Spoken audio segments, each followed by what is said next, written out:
Hello and welcome to Michael's Minty Music for today. Today we review Taylor Swift's 2010 album Speak Now.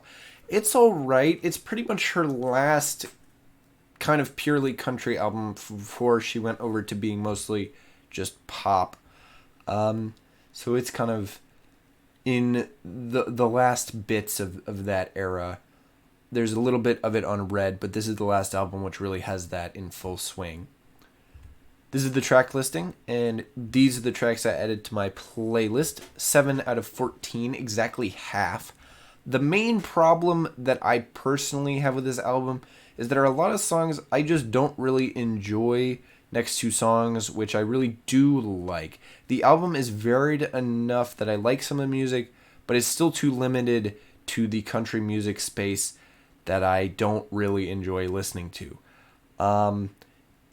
A lot of half of the songs are like pure country, and a few of the other ones sort of bleed into that area, especially Mean.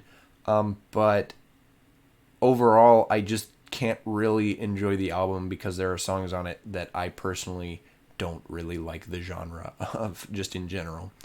I feel like the rock-oriented songs are a lot better than the slow, sort of cliched pop country songs. But that's really just a personal preference. I know there are people who really like that music. So I really don't enjoy it, but there are people who do. So this is still a good album, to be sure. The only single released before the rest of the album was the first track, Mine, which was on the radio at the time, along with Back to December. Both of those tracks were definitely around. My favorite track here, I probably got to go with The Story of Us, which is a really great rock track. Better Than Revenge is also a great sort of rock-oriented song. There are a few pop songs here, especially Long Live is a great ending to the album. And I think Mean is definitely the best sort of country song she's written, and I feel like it really is good because it goes back to an earlier form of country and is not this sort of modern pop country, which is probably why I like it more than some of the other songs on this album.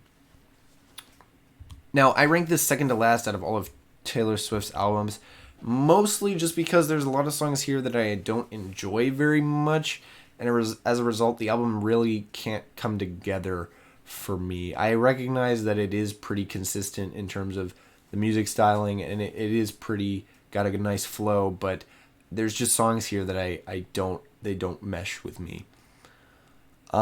This is really an era of Taylor Swift that I don't enjoy because of the genre, but I do think that her previous album, Fearless, was probably more consistently good and better than this one, although they are, all three from 2006 to 2010 are in the bottom half of her albums for me. Additionally, this is not my favorite from 2010. That goes to Sarah Bareilles' Kaleidoscope Heart, which I just enjoy better. I think it is slightly more consistently good, but it really just has the style of songs that I like more. It's got more pop, still slower, but more sort of innovative pop that I like. Next up is Pink's 2006 album, I'm Not Dead. It's really great, and it's definitely some of her best work. So stay tuned for that, and as always, stay minty.